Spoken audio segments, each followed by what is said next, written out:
వేల కొలది జనులలో ఏ ఒక్కడో జ్ఞానసిద్ధి కొరకు ప్రయత్నించును. అట్లు ప్రయత్నించిన వారిలో ఒకానకుడు మాత్రమే నన్ను యథార్థముగా తెలుసుకొనగలుగుచున్నాడు.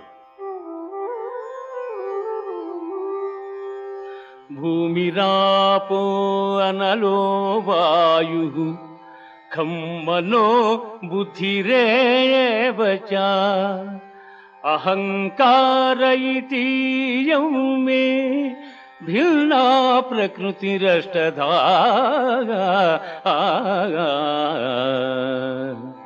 భూమి, జలము, అగ్ని, వాయువు, ఆకాశము, మనస్సు, బుద్ధి, అహంకారము అని నా మాయాశక్తి 8 విధములైన భేదములతో ఒప్పియున్నదని గ్రహింపుము.